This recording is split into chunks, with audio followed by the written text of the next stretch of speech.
એટલે મારી આ તૂટેલી ફૂટેલી વાણી એ તમને વડે શું પ્રસન્ન કરી શકવાની?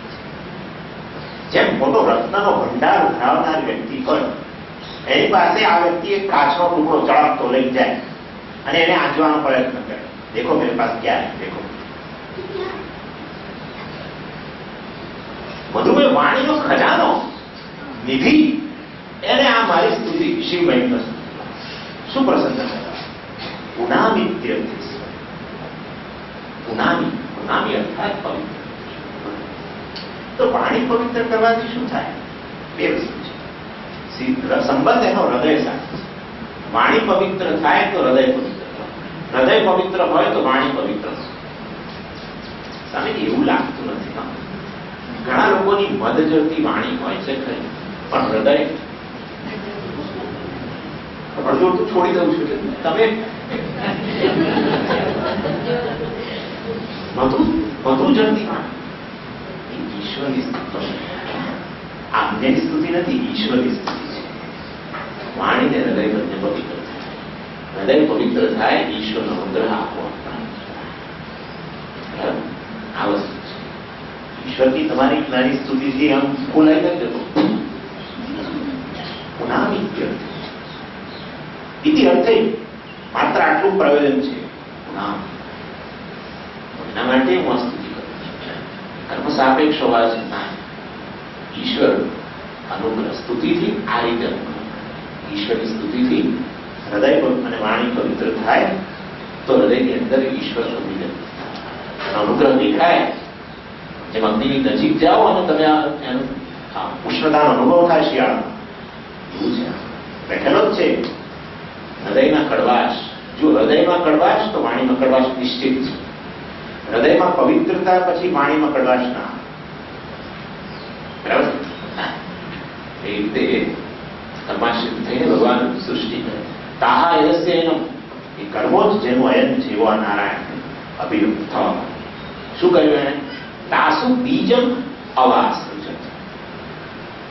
એક કર્મરૂપી જળની અંદર એને બીજ નાખ્યું. બીજ શું છે? વાસના. વાસના એ બીજ જગત સૃષ્ટિના નિમિત્ત અને ઉપાદાન કારણ. મનુષ્યનું કર્મ, જીવનું કર્મ, જીવન આપણે આગળ સર્જનની વાત કરીએ છીએ. જીવનું કર્મ નિમિત્ત કારણ, જીવમાં રહેલી વાસના ઉપાદાન. નિમિત્ત અને ઉપાદાન બંને જોઈએ. સર્જન કારણ કેમ તમે સમજી આવું કરો? એ પંચ તન્માત્રામાંથી ઉત્પન્ન થતું જગત પંચ તન્માત્રા ક્યાં ઉત્પન્ન થઈ છે? પંચ તન્માત્રા પાંચ ભૌતિક જગત, એ પાંચ ભૌતિક જગત જે દેખાઈ રહ્યું છે પંચ તન્માત્રામાંથી, એ પંચ તન્માત્રા જ ઉત્પન્ન ન થઈ હોય તો પછી એવી સૃષ્ટિનું કારણ કયું?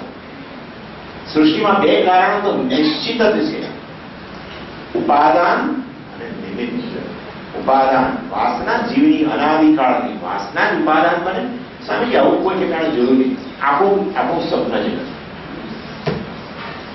વાસનામાંથી જ બન્યું છે. વાસના જ જેનું મટીરિયલ છે.